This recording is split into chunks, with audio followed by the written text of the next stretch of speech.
I'm not just talking playoffs, Super Bowl. Robert, take it away starting at number 5. All right, they didn't give me the mic, but they gave this man the big bag. Kyler Murray is the first one on this list who needs to go on a Super Bowl run, and it is simply because he got that money. Right now, he has to show that he can be a guy that doesn't just play good early in the year, but also long in the year, late into the playoffs, and a Super Bowl run would solidify why he just became the second highest paid quarterback in the league. The next guy on my list is going to be an individual by the name of Ryan Tannehill with the Tennessee Titans. Listen, they traded away his best friend, A.J. Brown. Everyone's doubting him. They're saying he can't get it done. So you know what you do? You flash back to the Texas A&M days. You catch all that hate, and you spike it in their face by going out and winning a Super Bowl, or at least getting your team there. That'll keep all the heat from Malik Willis coming in from Liberty off your back, and you'll be happy to be in Tennessee for quite a long time. The third guy on the list I have is Mr. Dak Prescott. Ooh, Dak attack. It's time, brother. It is time. You guys got ballers, shot callers, and guys making a whole lot of dollars on that roster, and you are one of them. Now you have an opportunity after 2 years removed from your injury, having a full off season. I heard you got a full body specialist walking around with you all the time, making sure you're doing things the right way. Well, you got to start doing it the right way on the field, in the playoffs, and win when it matters. Dak attack has to come ready to roll. Number 2 on my list is Mr. Russell Wilson. All right, now some people think if you let Russ cook, he will burn the food. But guess what? He can prove them all wrong by going out to Denver and going on a Super Bowl run in year 1, just like Tom Brady, just like Matthew Stafford did, and doing it the hard way with a first-time head coach, a first-time play caller, and a young group of skilled guys. Russell, you either going, let's ride, but one thing you know you got to do is level up the Broncos, and that'll go a long way in your legacy talk for the rest of your career. And then number 1 on my list is the man, the myth, the legend, Josh Allen.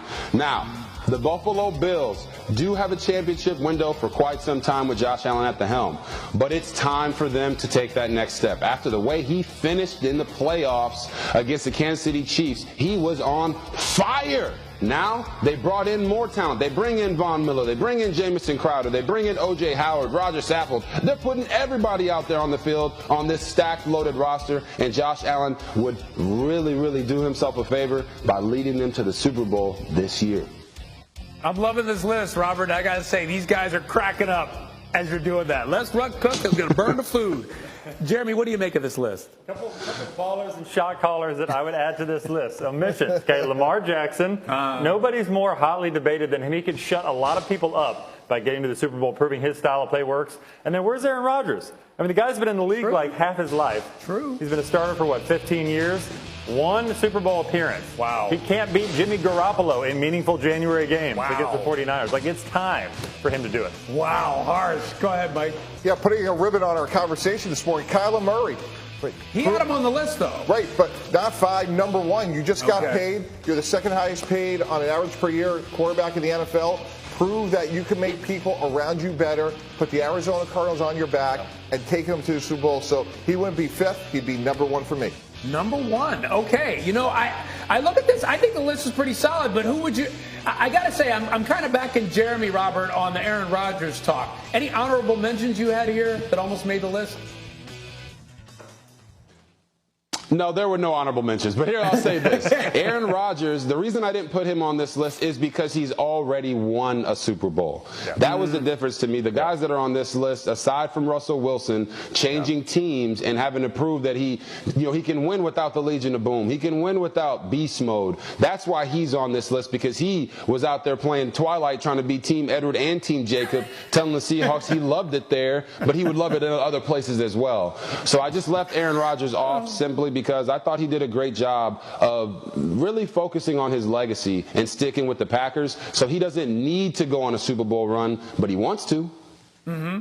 Yeah, just like everybody else in the league. But I'll tell you, some guys want it more than others. We'll see how these guys all play out. All right, got to turn to this. Big news from the world of college football. Kirby Smart is a very, very rich man after guiding Georgia to its first national title in 41 years. Smart has agreed to, wait for it, a 10-year deal that will pay him a record $112.5 million through the 2031 season. Smart's average annual salary now surpasses Nick Saban as the most among FBS public head coaches. The going rate for elite coaches is just growing. Brian Kelly, Mel Tucker, Ryan Day all signed new deals within the past 8 months. And it's like we got Kyler Murray, we got Kirby Smart. Everybody's getting paid today. Paul, I hope you're getting paid too. Heather Dinich also joining us with Paul Feinbaum. Paul, $112.5 million. What is your reaction?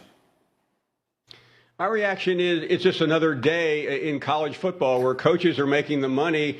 And while they're making that kind of money, they're complaining the players are getting something as well. It's such hypocrisy, but we'll get to that in a minute. What's really interesting here, Ryan, is that you go back 25 years in college football. Steve Spurrier won the national championship at Florida in '96. He got paid the next year $1 million a year. Just think about that. He had a 6-year deal worth $11.6 million. Now Kirby's making that in his first year.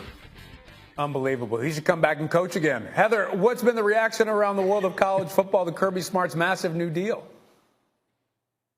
Well, after people picked their jaws up off the floor, it was pretty much what Paul said. Kind of a shoulder shrug, to be honest. I mean, this is where we're at. And you saw the graphic that you put up with those other coaches. I mean, Brian Kelly hasn't done anything at LSU yet but show up for work. And he's going to make over $90 million over the next decade. So that's where it is. But it's also an illustration of where college football is. We continue to talk about realignment, the SEC, the Big Ten, money, money, money, money.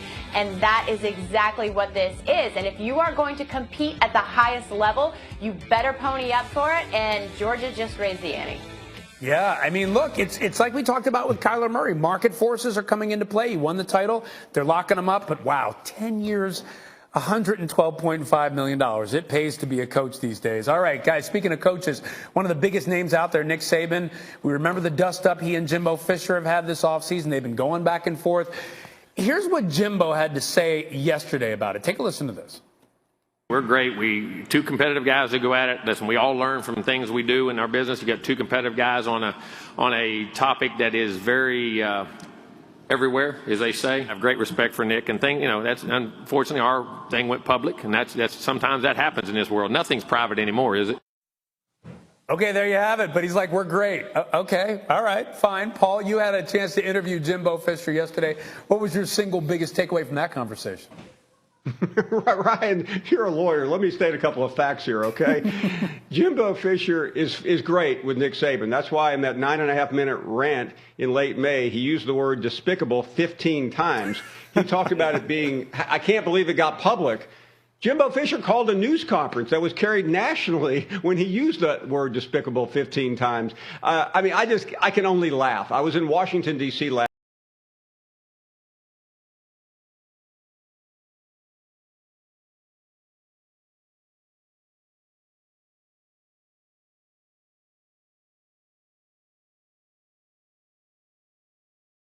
right now. Heather, let's try to spin this thing forward. What do college football fans have to look forward to over the next couple weeks and months?